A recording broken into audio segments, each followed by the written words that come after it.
ভালো লাগছে না।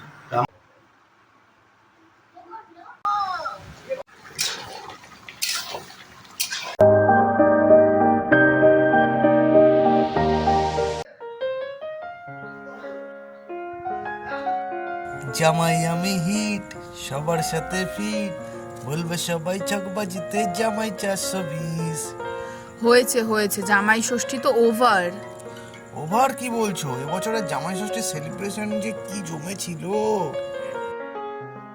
তা বটে। আচ্ছা বলো তো, জামাই ষষ্ঠী উপলক্ষে কোন ডিশটা তোমার সব থেকে বেশি মুখে লেগে রয়েছে?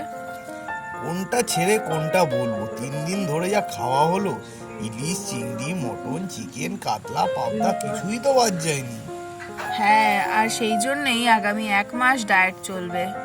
আরে রাখো তো তোমার ডায়েট, সব তো বাড়িরই খাবার খেয়েছি। মাছ মাংস না খেলে বরং আমাদের শরীরই খারাপ করবে।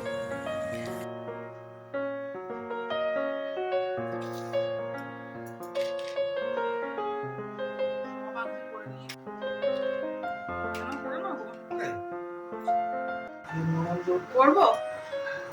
করো, করো। আচ্ছা আচ্ছা, তা বললে না তো কোনটা সবচেয়ে ভালো লেগেছে?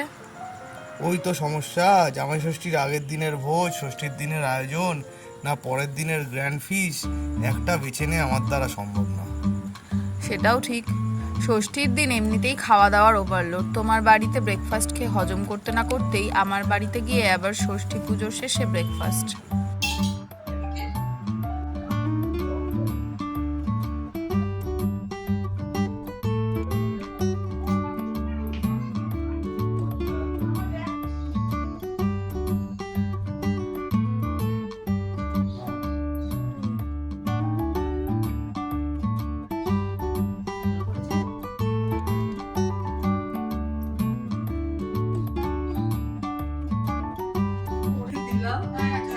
সেটা শেষ হতে না হতেই লাঞ্চ, তারপরে প্লেট ভরা মিষ্টি। তবে যাই বলো, পরের দিনের সেলিব্রেশনটা কিন্তু অন্যরকম ছিল। বেশ একটা পিকনিক ফিকনিক ফিল হচ্ছিল। আমি তো সেই জন্যই রাজি হয়েছিলাম, কিন্তু সবকিছু ঠিকঠাক থাকা সত্ত্বেও সারাদিনের বৃষ্টিটা সব এলোমেলো করে দিয়েছিল।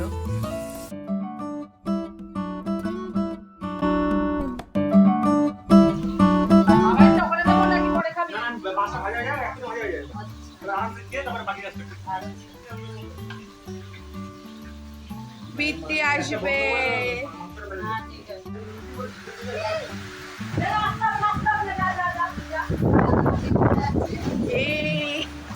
কিন্তু শেষ পর্যন্ত তো সব ভালোভাবেই মিটেছে।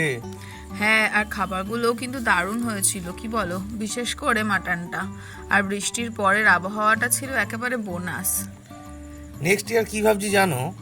সবাই মিলে একসঙ্গে জামাই ষষ্ঠী সেলিব্রেশন করব। তাহলে এরকম জম্পেস ভোজটা প্রতিবারই হবে। হ্যাঁ, খেয়ে দে কাজ নেই তো, ঘরের একটা কুটোও তো নেড়ে দেখো না। এরকম সেলিব্রেশন হোক বছর বছর, আর আমরা খেটে খেটে মরি।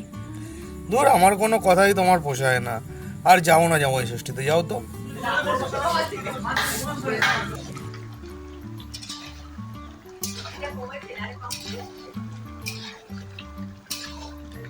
হ্যাঁ, বৃষ্টি পড়ছে।